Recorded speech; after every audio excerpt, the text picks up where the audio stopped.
The storm howled across the frozen peaks of Kithrafor. But inside the stone hall, a different kind of tempest raged.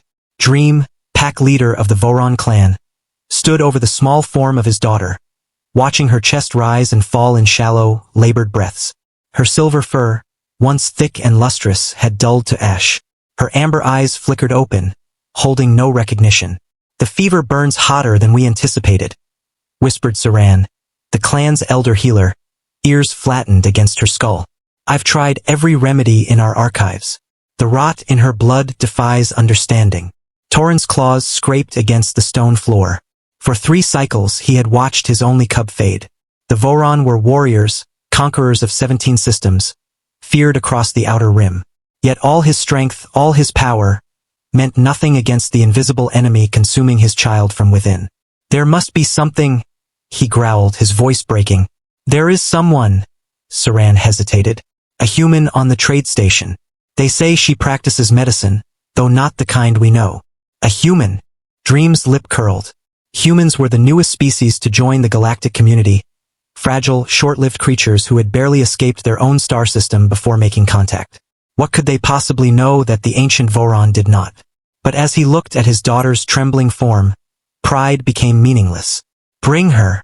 Dr. Leora Vance had been enjoying a rare moment of peace on the station's observation deck when 6 Voron warriors arrived, each nearly 8 feet tall, their predatory grace unmistakable even in artificial gravity.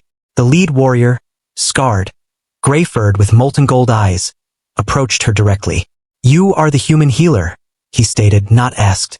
Leora set down her coffee. "I'm a doctor." "Yes, Dr. Vance.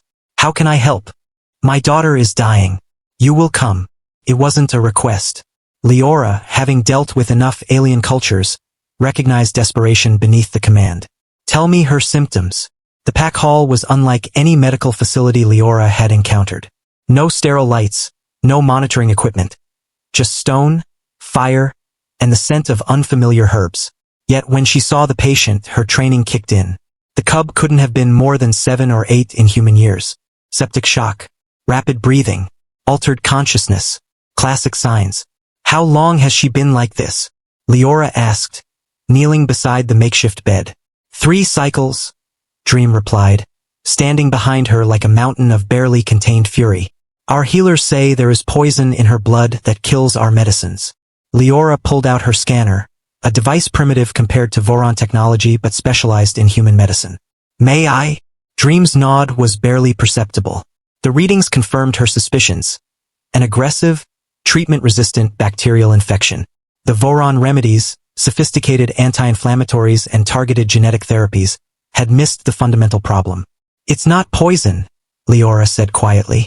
"It's bacteria, microscopic organisms multiplying in her bloodstream. Your medicine's targeted symptoms, not the cause. Can you stop it?" Dream's voice was raw. Leora reached into her kit and withdrew a small vial containing a clear liquid. "Penicillin," she said. "We discovered it almost 400 years ago. Grown from mold on rotting fruit." Saran made a sound of disgust. "Mold? You would treat the pack leader's daughter with rot?" Leora's hands moved steadily as she prepared the injection. "Your species evolved differently from mine.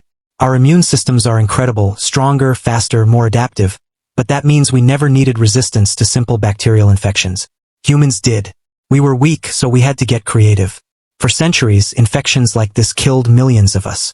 We learned to fight them with whatever we could find, including mold that grows on our food. This penicillin will save her, if we're lucky, and if the bacteria haven't progressed too far. But I need your permission. I need you to trust me." The hall fell silent, except for the cub's labored breathing. Dream stared at the primitive medicine from a species his people had dismissed as barely civilized. Then he looked at his daughter's face. "Do it." The change wasn't immediate. They stayed through the night, monitoring the cub's vitals with Leora's handheld scanner, while the Voron healers watched with skepticism. She administered 2 more doses, adjusted the cub's position for easier breathing, and explained every step with patient detail. As dawn broke over Kithrafor's frozen landscape, the cub's breathing deepened. The modeling on her skin began to fade. When her eyes opened, they were clear and focused for the first time in 3 days. "Papa," she whispered. Dream dropped to his knees beside her, a sound escaping his throat that no one in his clan had ever heard. a sob of pure relief. His massive hand, capable of crushing steel, gently stroked his daughter's face. Leora quietly began packing her equipment. Saran approached, expression unreadable. "How did you know this would work?" "I did not. Not for certain," Leora admitted. "But humans have been fighting infections with whatever tools we could find for millennia. We're not the strongest, the fastest, or the most advanced, but we're stubborn. We survive." Dream stood, his daughter now sleeping peacefully. He turned to Leora and slowly, deliberately, placed his clawed fist over his heart. The Voron gesture of deepest respect. "The human healer saved my cub with ancient medicine," he said, voice carrying to every warrior in the hall. "Let it be known across all packs. Humanity's weakness is their strength. They fight when they have nothing but rot and determination." Leora smiled. "We prefer to call it resourcefulness. But yes, that's pretty much humanity in a nutshell." As she left the hall, the pack leader's daughter stirred behind her. All reflected on the irony. The galaxy's newest species, armed with centuries-old medicine, had just earned the respect of its fiercest warriors. Please follow my channel for more videos. One click from you can change my life.